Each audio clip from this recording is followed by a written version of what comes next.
Hey, what's up guys? Tom here, and this is my hot lap that I did of the Imola circuit. So in a sec I'll just go through the setup that I have on the Formula B car. Now with this circuit I tend to run a high downforce because there's only really one long straight on this track, which is the start finish straight, and everywhere else it's pretty much a case of quick direction changes, and also there's some pretty high speed corners also around this track. So for me personally, it's pretty key to have the high downforce. As you can see here, I think I'll go with, I think it's 10, 11, something like that. You can see now for the aero.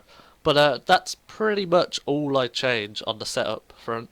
I mean, obviously I'm using my Thrustmaster TX wheel, so then, I changed the force feedback to suit me. But every other feature in the setup, I pretty much leave exactly the same. But I have just showed all the setup here so you guys can get an understanding of what exactly I run on my laps of Imola. Now this will be ran with, I believe, around starting with 25 litres of fuel, because that is roughly what you'll be using for the race.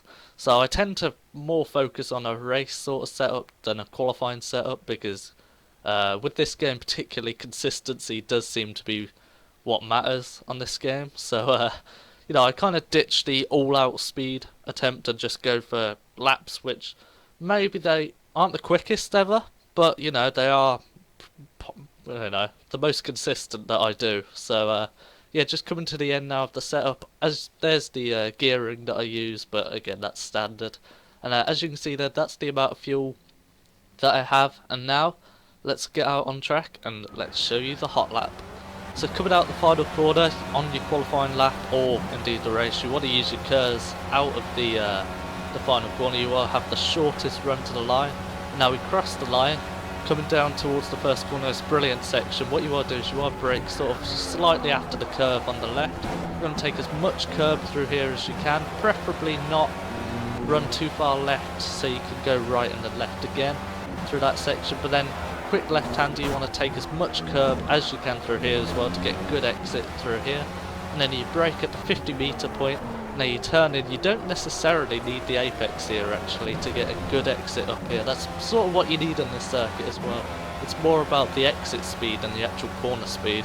So as you can see here now, I actually run slightly wide there, so I don't want to run that wide as often as I do, but you will actually see I don't gain too much lap time, as now slightly snag the brakes again, running a bit wide. As you can see by the top right, I don't actually gain much time from that, so you don't want to be running out wide there. Now these curbs are ridiculous on this game. If you feel comfortable going over them, then do it, but if you want consistent laps, I'd recommend just avoiding them. But now coming down this section, you want to brake slightly after the bump here, braking down to second gear. But you could use third gear out of here if you don't want to spin up the rear tyres. Stab a brake into the final corner, punching out the final corner, using your curves on exit. Coming to the line again, you want the shortest run, but I don't necessarily use the shortest run. And coming across the line, I do accidentally pause it, so I apologise for that. It's a 128.2. So now the next lap, I just build on that. So as you can see, using a little less curve there, so I'm not as far wide to the left. Now you come out of this section, is absolutely brilliant. You flick it in left. You want to use as much curb as you can get away with through this section, because you want a good exit. Braking at 50 metres again. I'm slightly closer to the apex this time, which is better. You get a better exit. As you can see, I'm up by around 2/10, is that maybe? I can't see on the tiny screen here, but anyway, coming down to the section, as you can see, I actually hesitated on turning.